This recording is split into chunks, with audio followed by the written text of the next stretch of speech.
Welcome to Edo Learning Point. Edo Learning Point channel में मैं आपका दोस्त श्रवण कुमार आप सभी दोस्तों का हार्दिक स्वागत करता हूं। तो दोस्तों, हम आपके लिए हरियाणा जीके की एक नई वीडियो लेकर आए हैं। अगर आपने हमारी पिछली वीडियो देखी है तो आप इस बात से भली भांति परिचित हैं कि हमारी जो वीडियोज़ से बहुत सारे जो क्वेश्चन हैं, अभी जो HSSC के एग्ज़ाम चल रहे हैं, रिसेंट जो एग्ज़ाम हुए हैं उनमें भी पूछे गए हैं।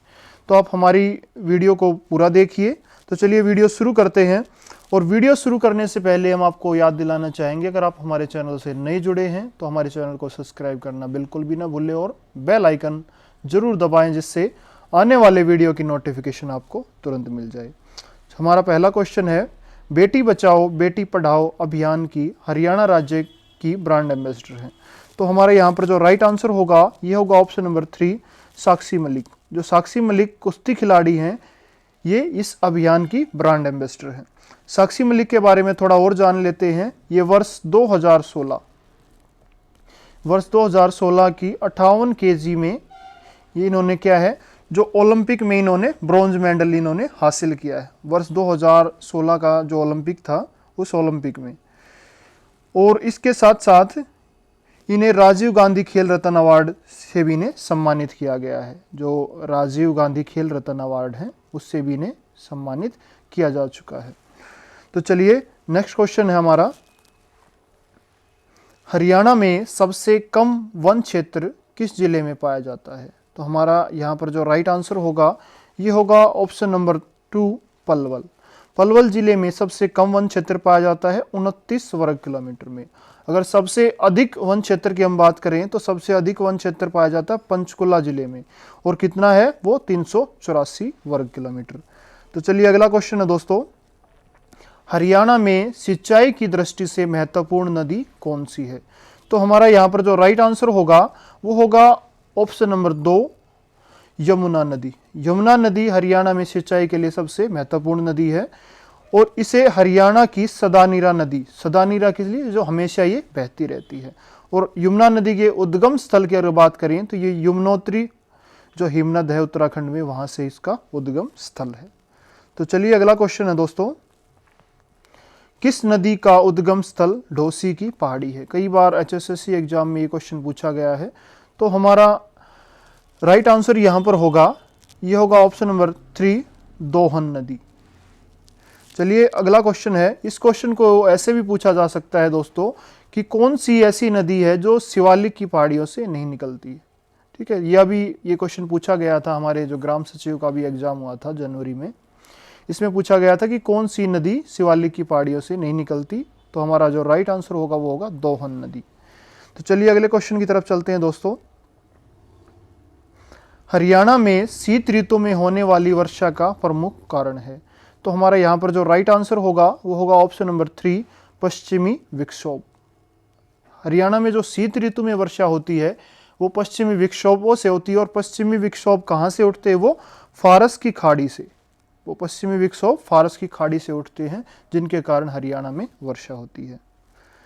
तो चलिए नेक्स्ट क्वेश्चन है, हरियाणा में लू कहकर किसे पुकारा जाता है। जो हमारे जो ग्रामीण क्षेत्र में रहने वाले साथी है वो इस बात से भली भांति परिचित हैं, लेकिन कुछ लोगों के लिए जो ये शब्द है ये नया हो सकता है, तो इसलिए ये क्वेश्चन भी पूछा जा सकता है। तो हमारा यहाँ पर जो राइट आंसर होगा ये होगा ऑप्शन नंबर 2, गर्म व शुष्क हवा। गर्म और जो सूखी हवा है उसे लू कहकर पुकारा जाता है। ग्रीष्म ऋतु में ये चलती है, इसके कारण निर्जलीकरण के कारण कई लोगों को इससे बीमारियां हो जाती हैं। तो चलिए दोस्तों, हरियाणा में डाकर मृदा किसे कहा जाता है। तो हमारा यहाँ पर जो राइट आंसर होगा ये होगा ऑप्शन नंबर 3, भारी मृदा। जो भारी मृदा को डाकर मृदा कहा जाता है। और जो डाकर मृदा है इससे कौन कौन से जिलों के में पाई जाती है, तो ये थानेसर, फतेहाबाद और जगाधरी। तो चलिए अगला क्वेश्चन है दोस्तों, गंगा और सिंधु नदी की जल विभाजक नदी कौन सी है। तो हमारा यहाँ पर जो राइट आंसर होगा ये होगा ऑप्शन नंबर 3, मारकंडा। जो मारकंडा नदी है वो गंगा और सिंधु नदी की जल विभाजक नदी है। ये बहुत ही महत्वपूर्ण क्वेश्चन है, इसे नोट कर लीजिएगा। और मारकंडा जो नदी है उसका उद्गम स्थल कहाँ पर है, ये बात भी कोई क्वेश्चन भी पूछा जा सकता है। तो ये हिमाचल प्रदेश में जो नाहन के नज़दीक शिवालिक पहाड़ियों में इसका उद्गम स्थल है। तो चलिए अगला क्वेश्चन है दोस्तों, शुष्क भूमि की मृदा किसे कहा जाता है? तो हमारा यहाँ पर जो राइट आंसर होगा ये होगा ऑप्शन नंबर 1, हल्की मृदा। जो हल्की जो मृदा है उसे शुष्क भूमि की मृदा भी कहा जाता है। और जो ये हल्की मृदा है ये किन किन जिलों में पाई जाती है, ये क्वेश्चन भी पूछा जा सकता है। तो हमारा यहाँ पर जो राइट आंसर होगा ये होगा भिवानी, गुड़गांव, झज्जर, रेवाड़ी, हिसार। इन जिलों में ये शुष्क मृदा पाई जाती है। तो चलिए अगला क्वेश्चन है, हरियाणा में वायु अपर्दन से कितना क्षेत्र प्रभावित है? जो अपर्दन क्या होता है, वो जल अपर्दन होता है, वायु अपर्दन होता है। तो वायु अपर्दन से हरियाणा में कितना क्षेत्र वो प्रभावित है? तो हमारा यहाँ पर जो राइट आंसर होगा ये होगा ऑप्शन नंबर 2, 15 लाख हेक्टेयर। इसके कारण क्या होता है कि वो जमीन के जो पोषक तत्व हैं, जो उपजाऊ जो जमीन है उसको क्या वो मिट्टी को वो उड़ा ले जाती है हवा। वायु के अपर्दन से वो क्या होता है, बहुत सारे जो क्षेत्र है वो बंजर क्षेत्र में तब्दील हो गए हैं। तो चलिए नेक्स्ट क्वेश्चन है दोस्तों,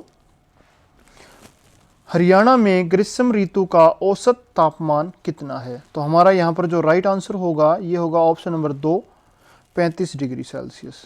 जो 35 डिग्री सेल्सियस क्या है वो ग्रीष्म ऋतु का औसत तापमान है। तो चलिए अगले क्वेश्चन की तरफ चलते हैं दोस्तों, हरियाणा के किस जिले में लाल चेस्टनट मृदा पाई जाती है? लाल चेस्टनट जो मिट्टी है वो कौन से जिले में पाई जाती है? तो हमारा यहाँ पर जो राइट आंसर होगा ये होगा ऑप्शन नंबर 4, यमुनानगर। यमुनानगर जिले में ये मिट्टी पाई जाती है। हरियाणा का महत्वपूर्ण इको पार्क है? तो हमारा यहाँ पर जो राइट आंसर होगा ये होगा ऑप्शन नंबर 2, सुल्तानपुर पक्षी विहार। जो सुल्तानपुर पक्षी विहार है ये हरियाणा का महत्वपूर्ण इको पार्क है। और ये किस जिले में पड़ता है ये बात भी आप याद रख लीजिए, ये गुरुग्राम जिले में सुल्तानपुर पक्षी विहार है। इसे सलीम अली पक्षी विहार के नाम से भी इसे जाना जाता है। तो चलिए नेक्स्ट क्वेश्चन है दोस्तों, यमुना नदी हरियाणा के कौन से जिले से प्रवाहित नहीं होती? तो अगर आपने हरियाणा का जो मैप अगर आपने आसानी से अध्ययन किया है तो वो हरियाणा का जो जीटी रोड जो बेल्ट है उसके साथ साथ वो क्या करती है, वो दिल्ली में प्रवेश करती है। तो कौन से ज़िले में वो प्रवाहित नहीं होती? तो हमारे यहाँ पर जो राइट आंसर होगा ये होगा ऑप्शन नंबर 1, महेंद्रगढ़। महेंद्रगढ़ ज़िले से वो यमुना नदी प्रवाहित नहीं होती। बाकी जो तीनों ज़िले हैं सोनीपत, करनाल और अम्बाला, इनसे यमुना नदी प्रवाहित होती है। तो चलिए अगला प्रश्न है दोस्तों, निम्न में से कौन सा स्थान अत्यंत हल्की मृदा के विषय में सत्य है? तो हमारा यहाँ पर जो राइट आंसर होगा ये होगा ऑप्शन नंबर 4, उपरोक्त सभी।